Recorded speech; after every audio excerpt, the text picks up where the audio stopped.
A little late, but better late than never. Good evening, crafters, friends of the show, and people out in internet land. So, here we are on a week. There's not a lot going on.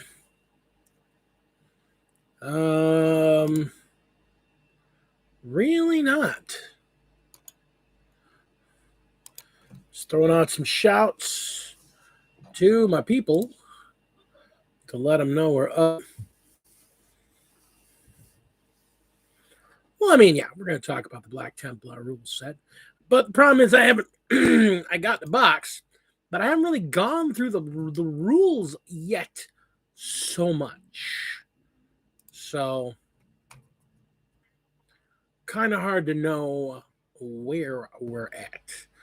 Hello, Commodore. Good evening.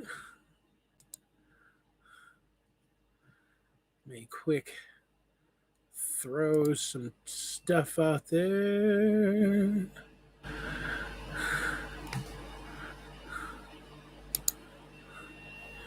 Dee. So yeah, I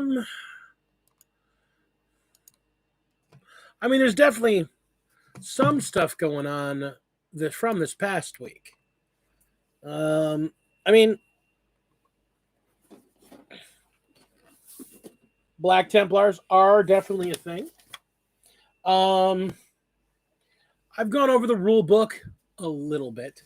I've been busy. Let's start off our normal way. What is on the bench?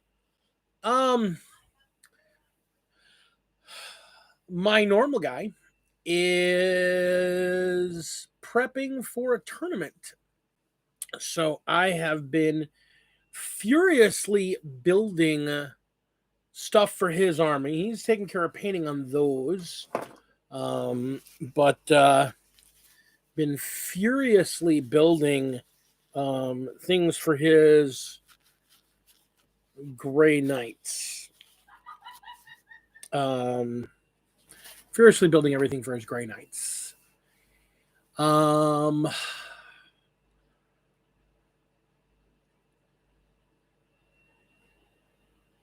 then his other stuff I got built, and I started to get to painting, and then I need the Gray Knight stuff. So I've been busy with other people's stuff, not a lot of my stuff. I got some figures on my stuff I need to finish building. I got some stuff for Commodores I need to throw some wash on. I mean, I got stuff. There's not enough time in the day for everything I need to do.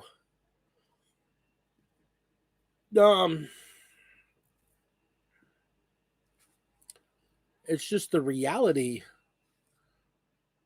of my life. Too much to do, not enough time. Life is what it is. I don't mind it, but it does get busy.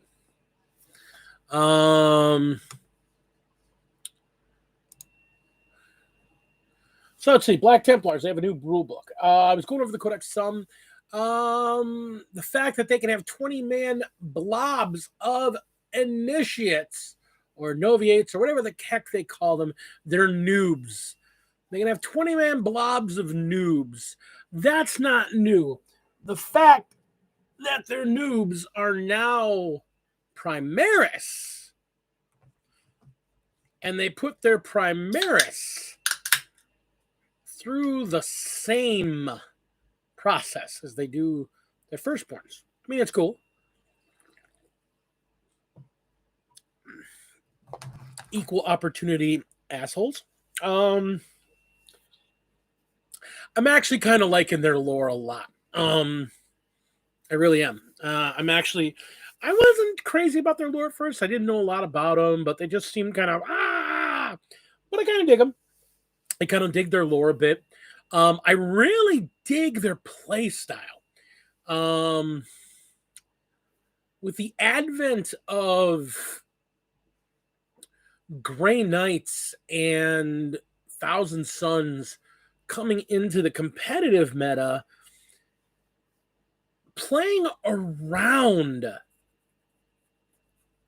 Psychers is a thing. Hey, Casey. Playing around Psychers is going to become a bigger thing. I can just see it at this point. There's no point in trying to put enough Psychers on the board to counter them. They've got so many Psychers. So just making their life difficult. So looking at Space Wolves, I can make their life difficult if I subject some units to it.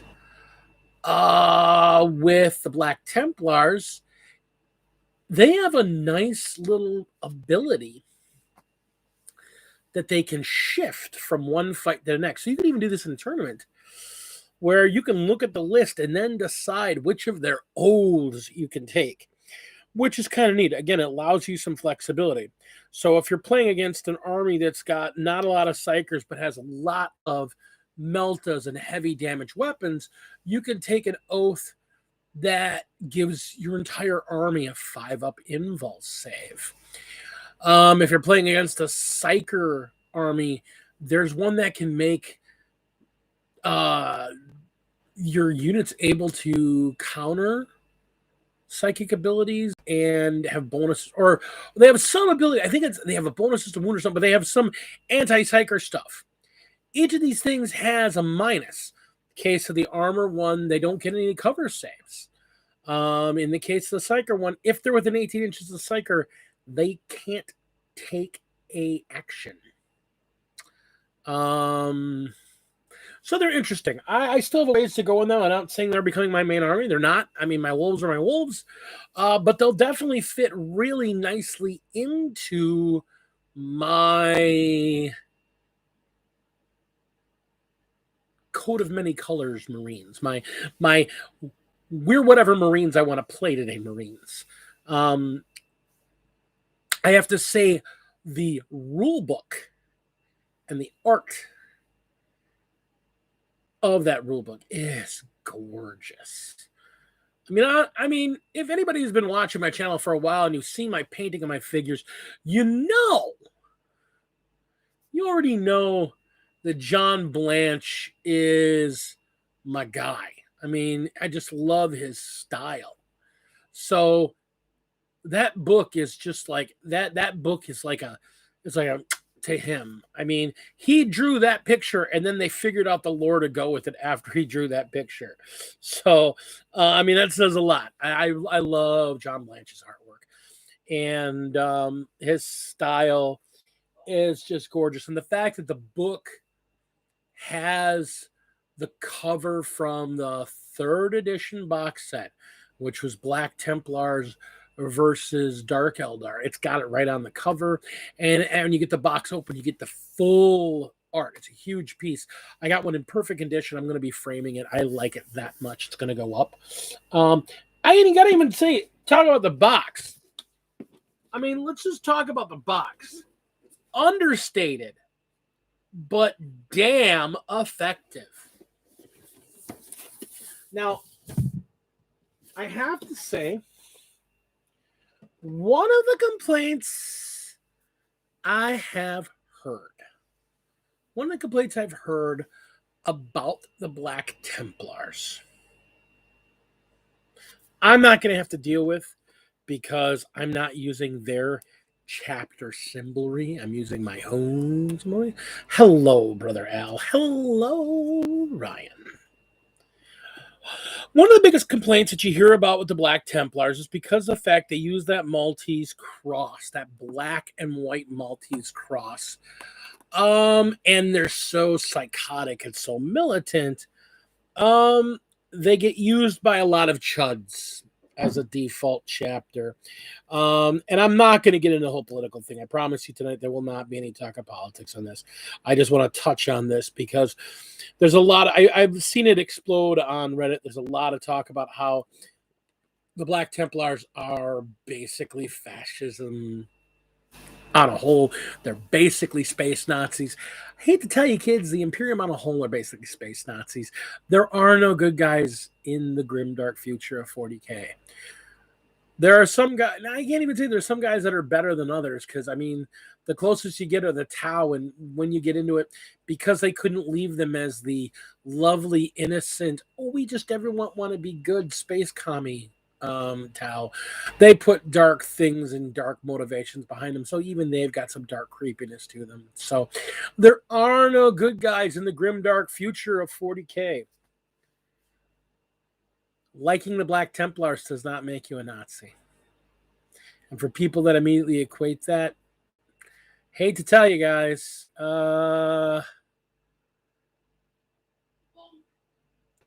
hate to tell you this, guys, but historical wargaming, people play actual Nazis. Doesn't mean they glorify them. People in the miniatures hobby paint Nazi equipment because they're doing historical miniatures. And it's not glorifying the Nazis. I hate Nazism. I want to be clear. I hate Nazism. I hate the idea of the Nazi concept. I hate everything about fascist concepts.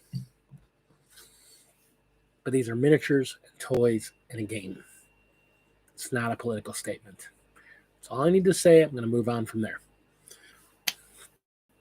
All right. There are plenty of good factions in the dark factions, so that's not true. Nope. No, there aren't.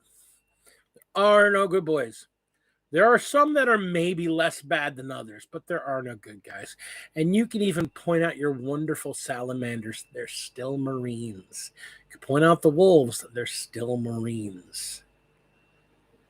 Comes down to it, if they need to eradicate half a planet of people, they will. Nothing good about that.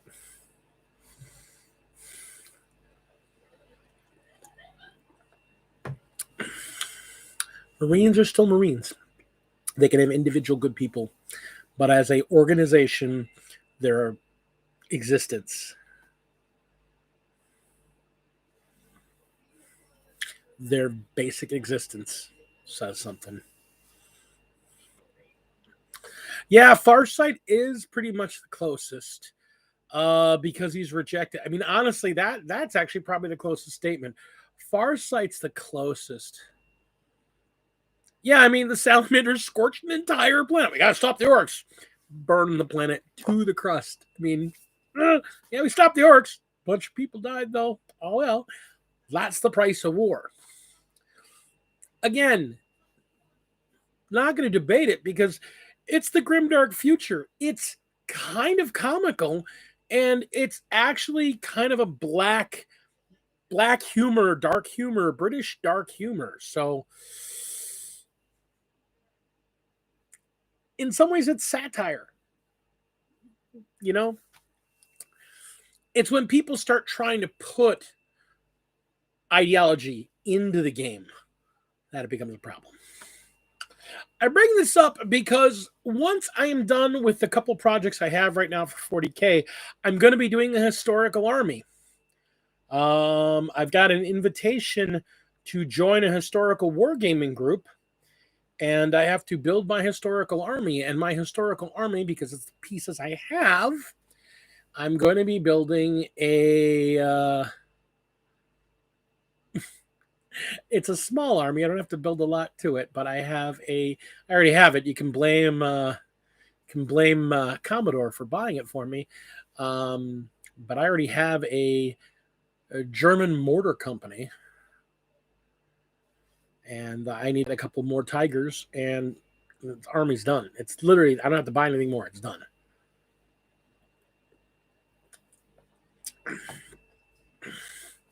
Oh no, Commodore, you bought it for me. But luckily, I don't have to, like I said, I don't have to buy anything more for it. I'm going to get a couple Tiger tanks. I'm actually going to print them. Not going to buy them. I've got some good STLs for some 15 millimeter Tiger 2s. I'm going to print them out, clean them up, paint them, do some basic paint schemes on them, going for the basic German Africa core. But that's months down the line. I've got so many other things I have to do first. I have to get everything else cleared out. That table behind me is going to be clear before I get to them. So I have an army's worth of tau to paint. I have a bunch of terrain to finish.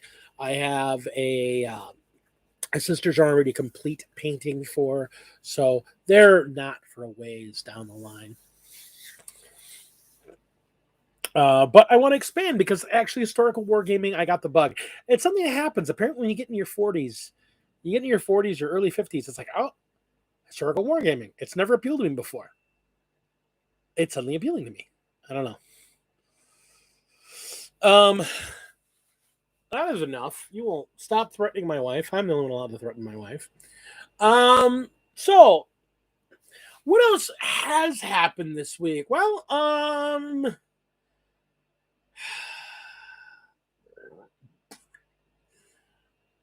GW announced that Lord of the Rings is getting a massive re-release of old figures starting this weekend. They're re-releasing a massive amount of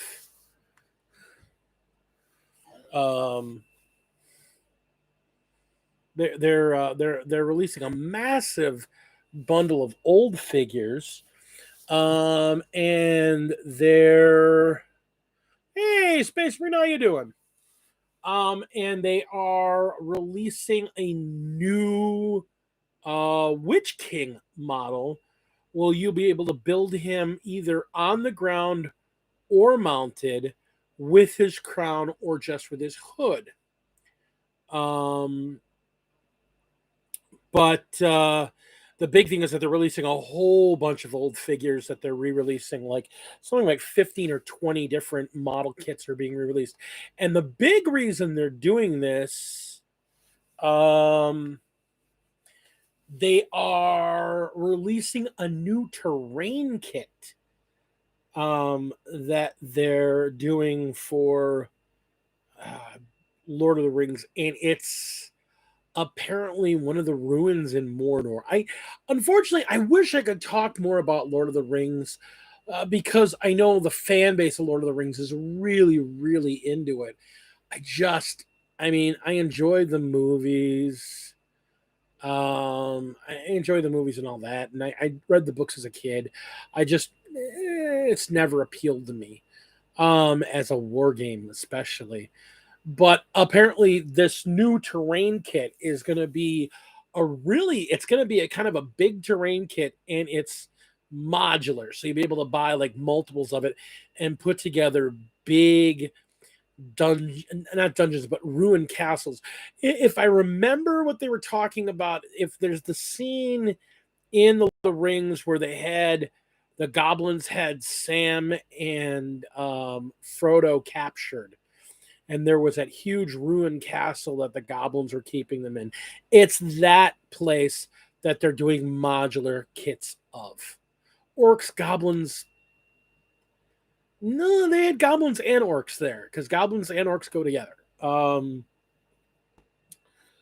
But whatever. Either way, it's this castle.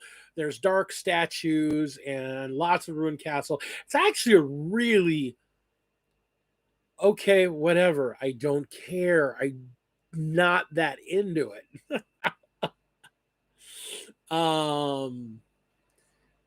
It's just a really good looking kit. Even if you're not into fantasy wargaming, if you were doing like D&D or just doing like Age of Sigmar fantasy wargaming, or you just wanted to do like ruined churchy type stuff, it looks like it's a really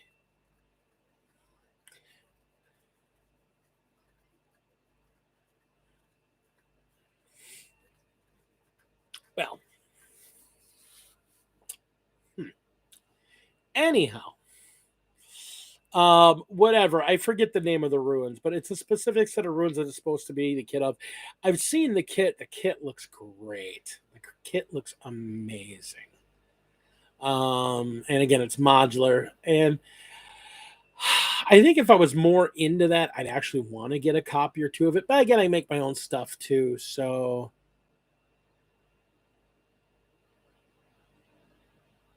I no, I don't remember. Honestly, I haven't watched the movies since they came out. I watched them when they first came out, and that's it. They're just not my cup of tea.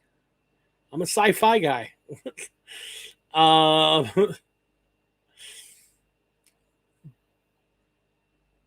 so that's coming out. Like I said, there's a huge push for Lord of the Rings content coming out. We kind of knew that was happening because they mentioned it earlier this year that there was going to be some Lord of the Rings pushes later in the year. Um, and then there's a huge release of all the Stormcast kits that weren't already in kits. Yeah. All the Stormcast kits that were in the box, the big release box, and all the beasts, all the orcs that were in that box. They all are getting their releases this weekend.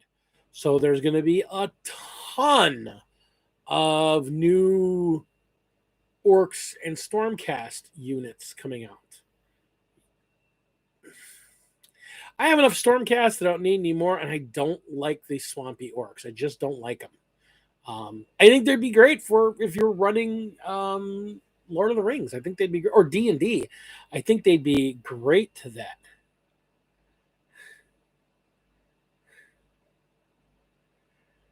Ooh, is that starting this weekend? Any more one?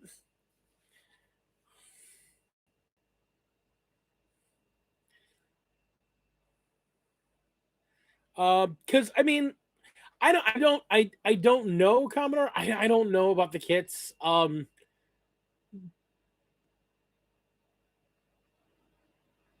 do know that Dune comes out this weekend, but I mean, that's not a game, and we are a gaming channel. I am looking forward to watching that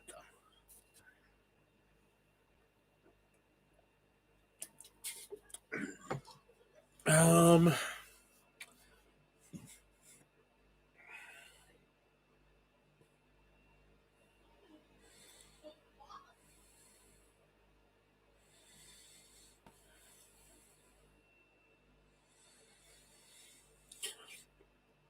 So yeah, I promise nothing. So getting back to what's going on in the game. So competitive cycles back up. There's a couple major tournaments coming up this weekend. There's a big GT here in Wisconsin called Dragon Gate that's apparently been around for a long time. It's a big charity event. Um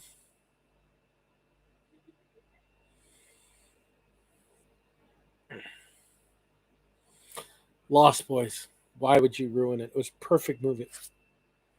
Perfect movie.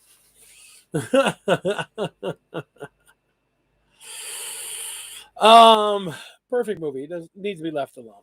It was perfect, Ray. Exactly the way it was. Um, but in all seriousness, so Dragon Gate's going to be on. This is a big charity tournament GT this weekend. Um, there's a couple other major GTs that just went on. Goonhammer just did a major review of looking at the different factions and the different missions, and there's been some real interesting data that has come up looking at missions. Um, hey, Tina, I know from our own play that a lot of people don't like the capture two or the capture one, capture two um, missions, even with a six objective mission. Um, and there's a noticeable reason why. why the numbers are getting skewed. Apparently, there's a very big skew in the 1-2 more or the 2-3 more missions. When it's a 2-3 more mission, you're seeing scores really, really come apart from each other. You're seeing a lot more division. And top players are looking for it. They're looking to play 1-2 missions against top talent and 2-3 missions. Nice, Norma. They're looking to play 2Z, 3Z missions against, easy fights and 1Z, 2Zs against hard missions, against hard players, because it's easier to keep close. They've also found a couple of missions that are the numbers just really work out really, really bad. There's a mission that I'm side involved with a RTT that's coming up here locally in a month, just under a month. There's a mission that we don't like as a whole. We've noticed that it's not good, and it's pretty much official. It's a really bad mission, really bad mission.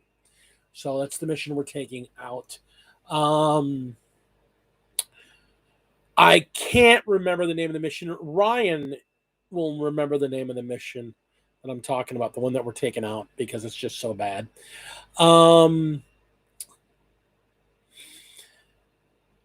There's also a big notice now. First off, we're starting to actually see results coming back from Thousand Suns and Grey Knights. Thousand Suns and Grey Knights with their new codexes, and they're quickly picking up the slack. Oddly enough, the Orcs are playing well, but they're not really closing a real major gap. They're playing well, still up there, and the Thousand Suns are definitely lagging behind where the Grey Knights are. And it looks like, yes, he's tired and sick. That's why he's not here by me, because I refuse to let him give me his plague. But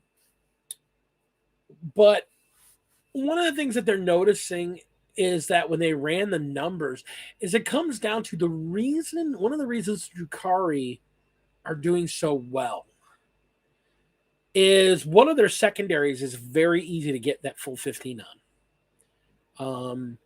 And it's an easy army to pilot. It's really broken. It's got really good stuff, and it's easy to pilot. It's not a lot of mechanical pieces.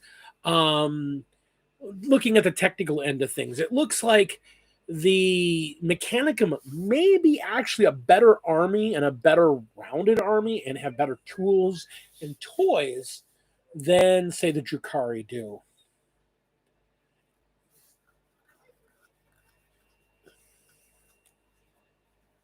Oh, warm mud.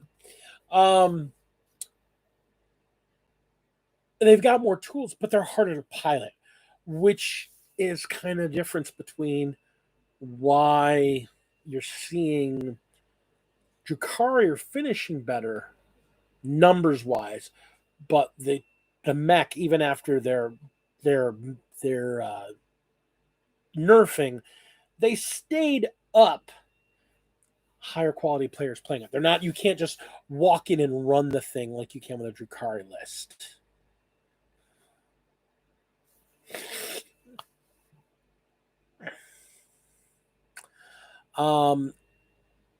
The thing about Grey Knights,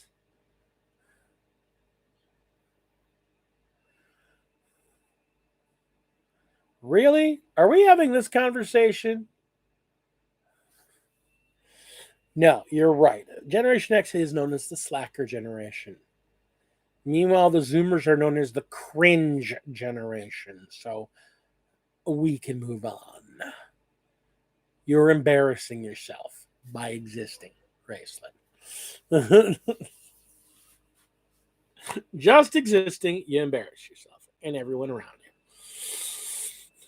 you. Grey Knights are good.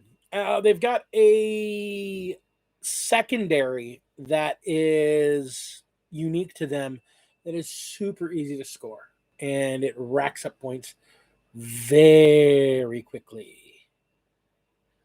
Um, and that's a lot of what the findings are. It really comes down to secondaries. What secondaries are you doing? What secondaries do you control? So, um,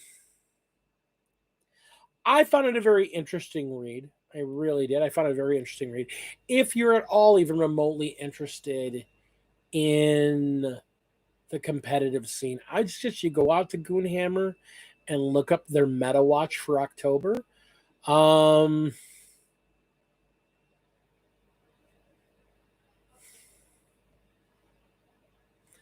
uh, their October list.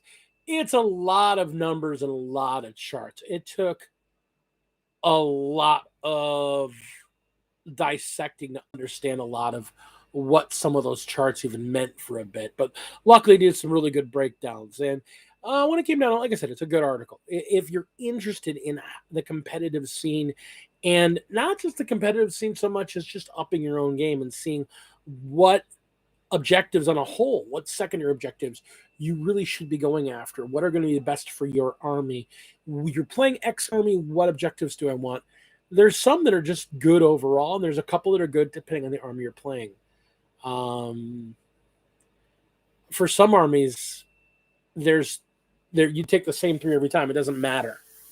So, one of the big things about competitive play is that less to decide before the game, knowing when it's done, knowing your secondaries, knowing what you're going after, and not really worrying about what your opponent has.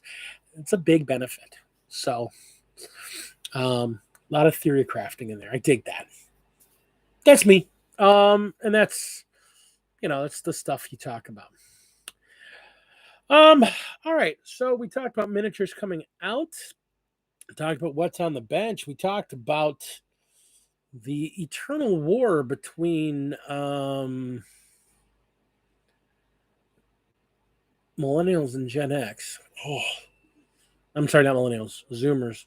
I always confuse millennials and Zoomers because,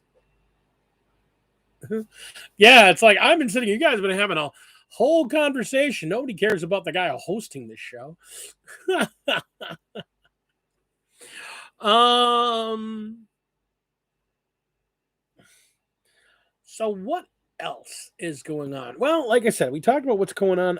We're coming into the holiday season. Um, I mean, traditionally, there's not going to be much more release this year, but that doesn't seem to be the case. We're going to have the new Octarius book coming out in 2 weeks. We'll probably see more of that as we get closer to its release. But that goes, I think it's on pre-sale now, or it goes on pre-sale this weekend.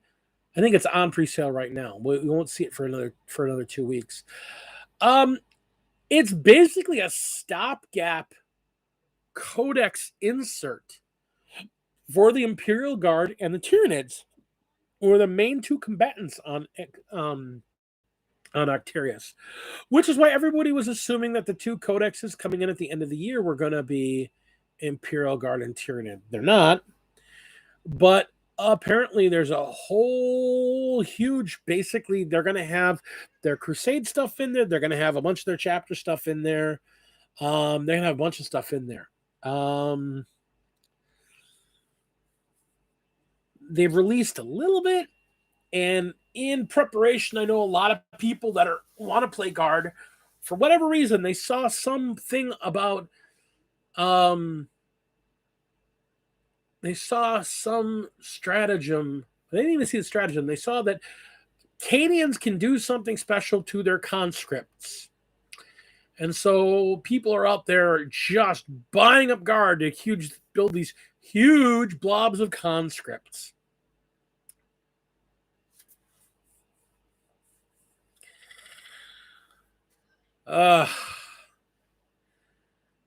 I mean, if that's the army you want to play, man, I am not going to tell you no, but wow. All the good stuff the guard actually has, and you're just going to chuck it at cheap infantry that runs at the drop of a hat. So you're basically buying them and things to keep them from running. That's hilarious. G Funk, hey, what's going on, my man? Um, so I mean, I love the guard. Don't get me wrong, I love the guard. I'm looking forward to the Soctarius book. I mean, it sounds like there's a lot of Cadian information in there, but there's apparently a lot of stuff. It's going to be like a mini codex in there as a stopgap until they get their actual codex, which is kind of disappointing because it means either A, all this stuff is going to get reprinted whenever they drop their codex, or B,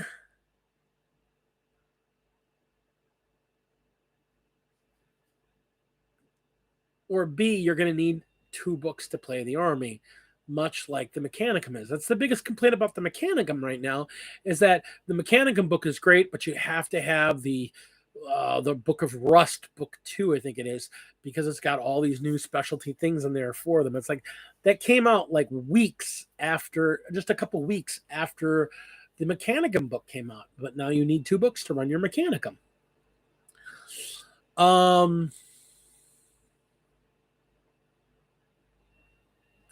It looks like they're going to do the same thing, but they're going to release part of it ahead of time rather than releasing the codex first. I don't know how I feel about that. Guard's in such a bad place right now. I mean, anything's good for them, but I mean, anything would be good for them. I don't know. I want to see the guard do well. Tyranids too. I mean, Tyranids are, they're one of those armies I want to be good. I don't know if I ever want to play them. I kind of want to paint a couple up, but I don't ever want them to be. I don't care. I just want to be good. I want all armies to be good. And Tyranids have been so bad for so long. They're just nah.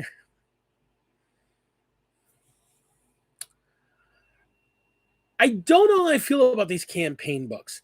They just kind of feel like the Psychic Awakening books, but instead of putting them all together at the end of the expansion, or I mean, because it's kind of what editions really are. They're almost kind of like expansions. Instead of putting them all together at the end after they've released everything, they're kind of interspersing them. And I kind of got into a rant with this talk with some people the other night. I don't understand why they don't just spend the first year releasing all the codexes. Let's just get all the codexes out so every army has its new codex. And then let's do the campaign stuff. Let's get the other stuff built in place. Because right now, armies aren't even. Armies aren't the same. There are some armies that just aren't good. You know, and that's true. But and that is a true point. There are still some armies that are fun to play. Harlequins don't have a new codex. They're still a pretty good army. Eldar, I've seen them played. I've heard of people playing them. Ben is playing them. They're fun to play. They're a great looking army. I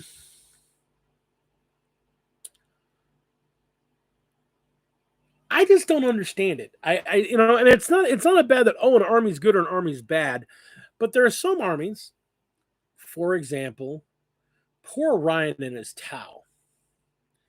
9th edition dropped and they became the faction you ground under your heel. They can't stick. They don't stick. They get ground underfoot. They don't have the punch. They don't have the ability to grab things. They're just in a bad place all around. Eldar have told, I mean, let's be honest, Eldar were one of the best armies in 8th edition. So they're going to still do okay. They're just going to have to do basic things, and that's okay. I mean, that's fine. I don't see that as a problem. it just kind of makes you go, that's Eldar, not Trukari. You and Dice just don't get along, Lady D. I mean, you just don't get along with Dice. I mean, you could play your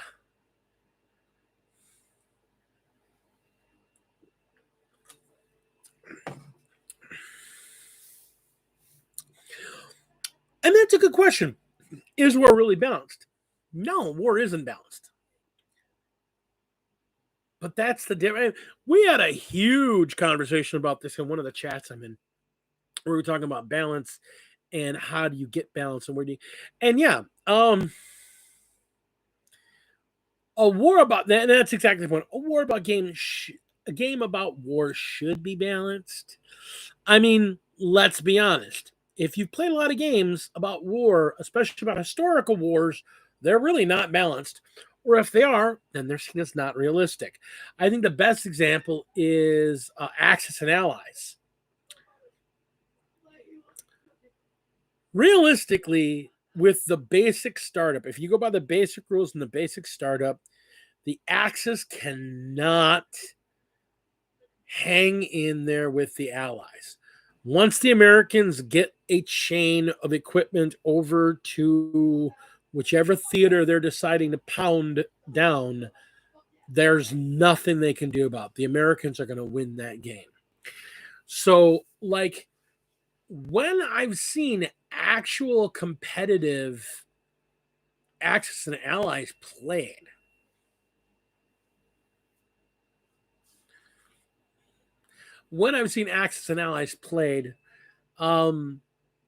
competitively, two players sit down across the board from each other and they start a bidding war over how less. I mean, there's like how many less extra money they need to win with the Axis. And until they get to, basically think of a reverse version of Name That Tune. Oh, I can do it with 30 million extra. I can do it with 25 million. I can do it with 23 million. I can do it with 18 extra million. Name that tune.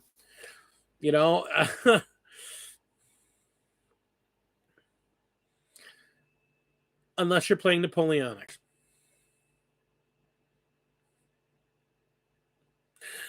You're old. So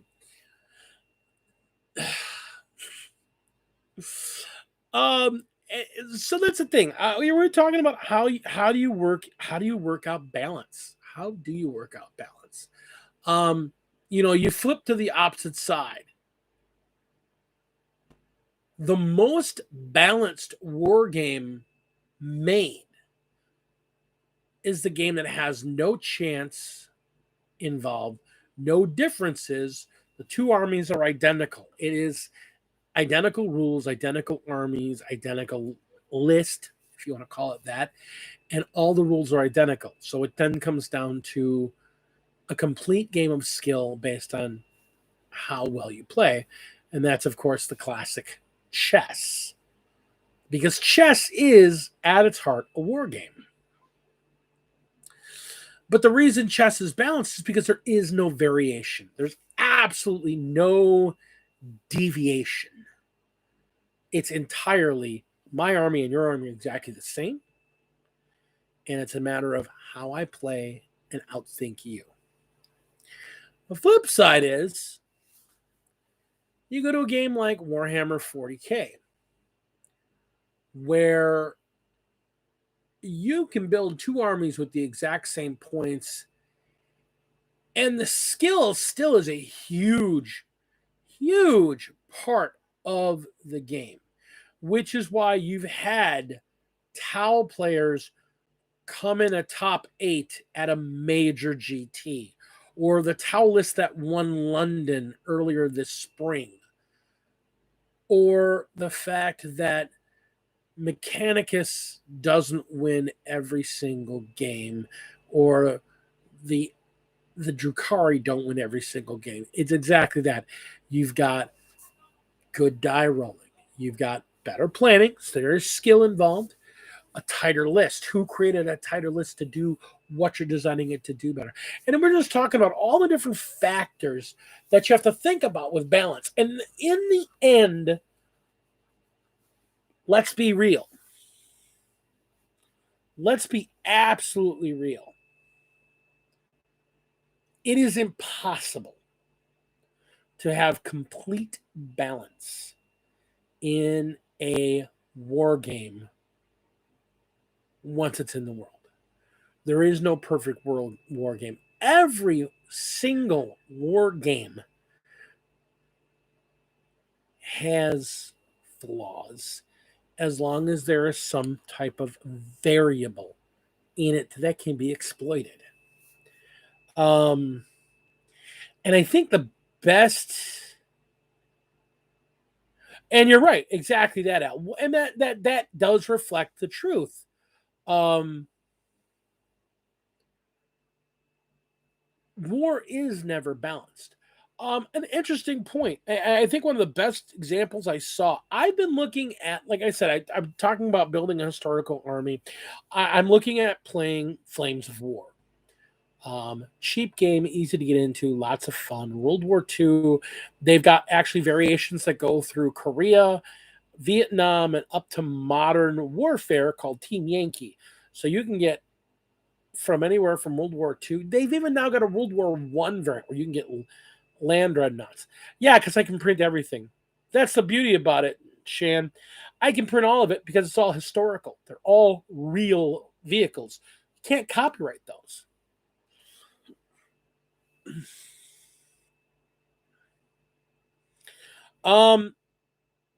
Actually, that's not really true anymore. And that article I was talking about earlier kind of disproves that.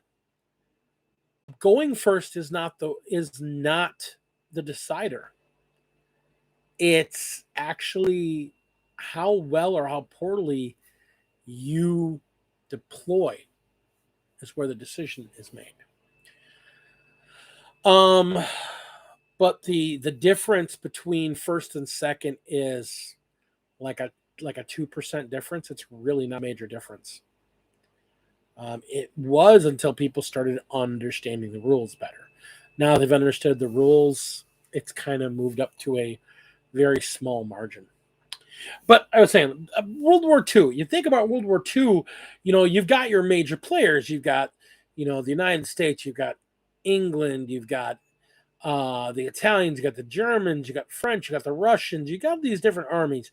And when you think about them, the armies weren't the same, obviously.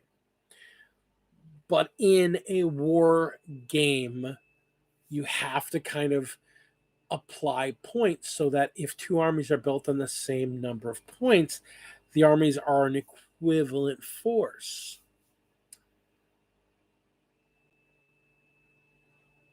Well, there was an army list that actually there was an army that was winning so many events about a year and a half, 2 years ago, that in competitive events for Flames of War, the Finnish army has been banned from play in a lot of events because they're so broken.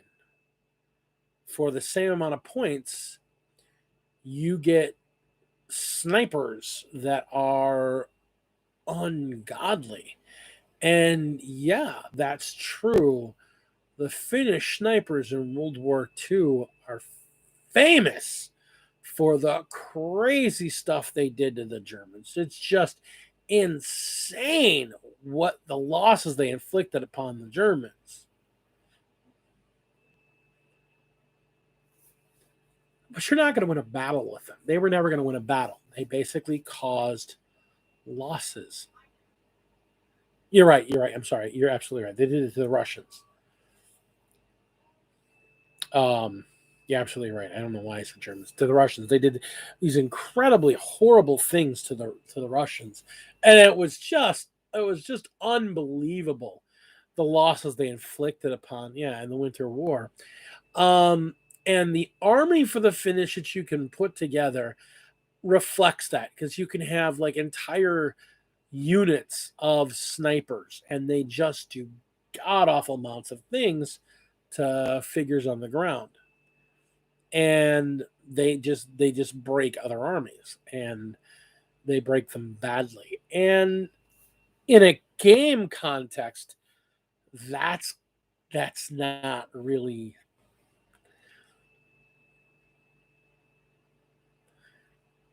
that's not balanced. And yes, in real war, it's not balanced. When the Americans got their war machine up and going, their production lines moving,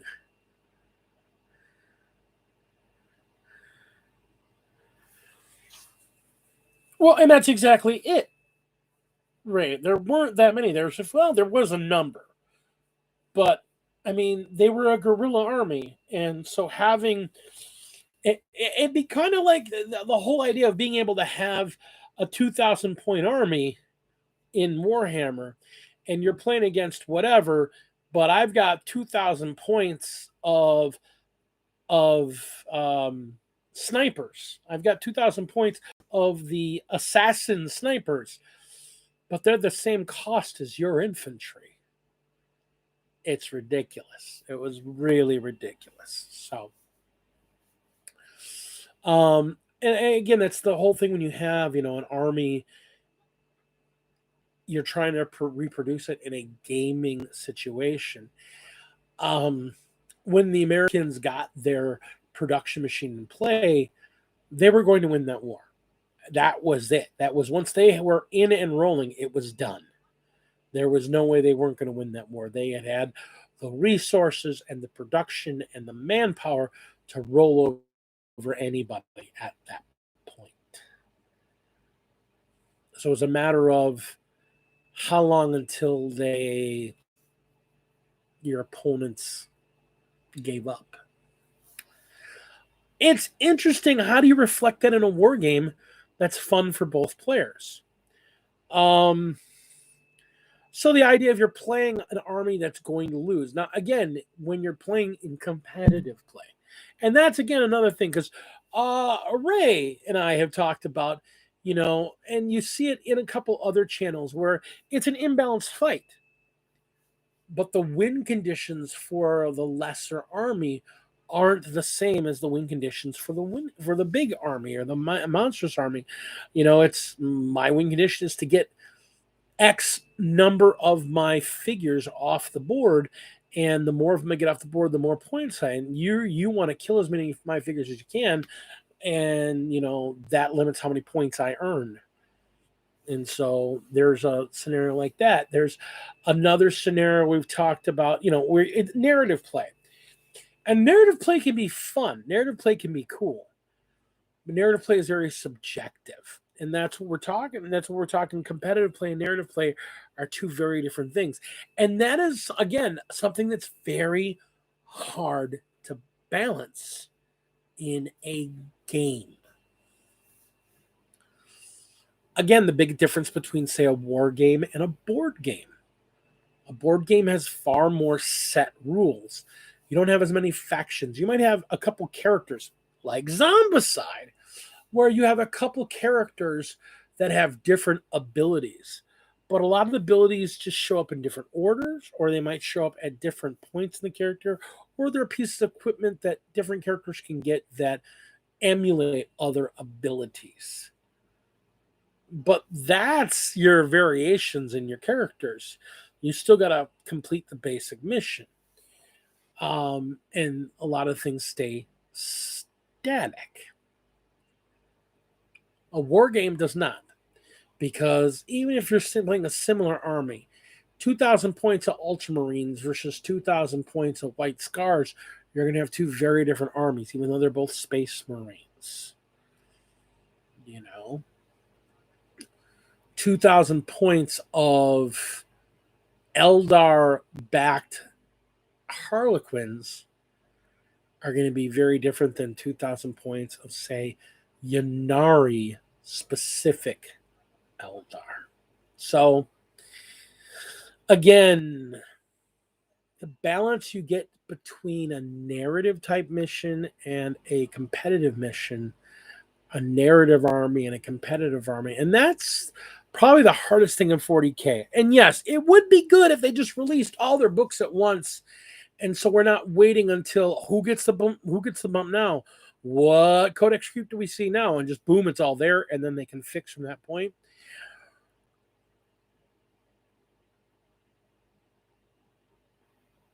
All right, Minnie, be well, buddy.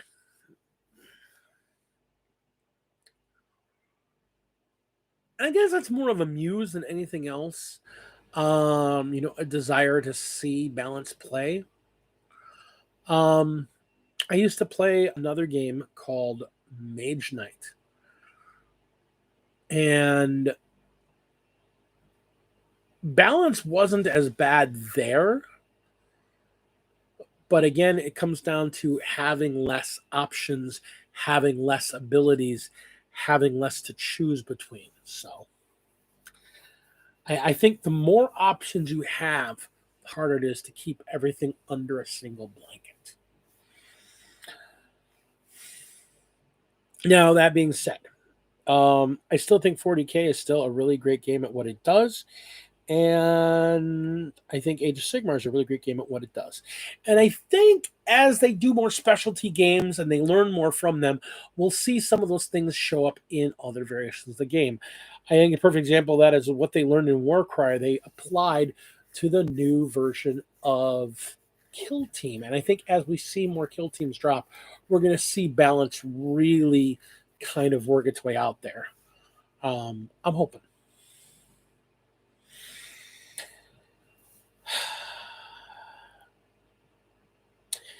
Between the long weekend coming up, my sick son, and my injured wife, and working on so many projects, I have been insanely busy and trying to keep my head on top of everything, keep my hands and keep all my plates spinning, keep all them plates spinning. Um,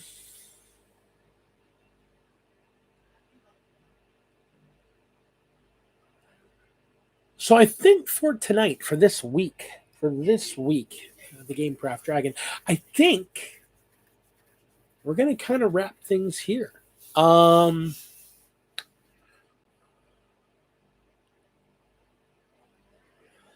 Things to think about. We've got a new book coming out. Like I said, we've got the Arterius book coming soon. It's on pre-order now. We've got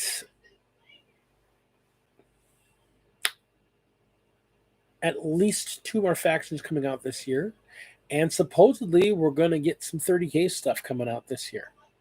So we will be covering it, and we're going to talk about it more. And I'm hoping when we get that 30K, whatever Stormcast. We talked about the Stormcast. Yeah, there's Stormcast. I've got plenty of them. I don't know, man. I mean, that's another game that I think suffers from not enough codexes released off the bat, and you love the new ones, you really do. I'm okay with them. I have my box and I'm happy with that, and maybe I'll play them some more. I really like my Slaanesh army. When I get a chance to get back to actually painting my stuff, I want to get back to painting that army so I have that army complete. So I really want to. My goal over the next few months is to try and just get everything painted and done. I want to get through building. I got to get some of this stuff painted and get it out of my workshop. I just cleared a bunch of stuff out, and then this came out, so I got a bunch more that came in. So I think we're going to call it here. We're going to give a big shout out to my top 2 patrons, Commodore and the Flight of the Phoenix, my 2 Warlord tier. I've lost a number of patrons. few months. I have Mini Warmutt. I have I have the lovely Inquisitor Zane, both in my Battle Brother tier. And I have Greg Tesh and Joe Bookish and James Brown in my mid tier. I'm looking forward to it. I'm almost done with your guys' stuff. Actually, I just again I got to get through the stuff I've got for Quinn, and then I'll get that stuff finished out. So I'm gonna give a big shout out to those my patrons. Um, I'm hoping I can get through this stuff so I can actually get some other videos out there. I know we're getting closer to the end of the year, and I haven't had a lot of tutorial videos this year, which I find kind of disappointing, honestly. I've been wanting to get some videos for either gameplay or I've had plans, and COVID just kind of knocked everything for a loop for a year and a half, and now that we're finally getting out of COVID, I'm finding that my view has changed on things. I want to get things done, but I got to prioritize other stuff. So, we'll see how that goes. I want to get those battle reports put together. I want to get some battle reports done, and I really want to get to this big narrative event I want to do. I just got to have the time, and time is the one thing that we all have short of. So I will not be around this weekend. I have my big once a month D&D game this weekend where I'm actually running Shadowrun for my guys. So, and then Sunday we're watching Dune. So, if nothing else, we will see you next Tuesday. I want to thank you all for coming in and watch y'all for stopping by. Hit that like button, hit that subscribe button, ring that bell, and we will see you real soon. Game on, friends. Game on.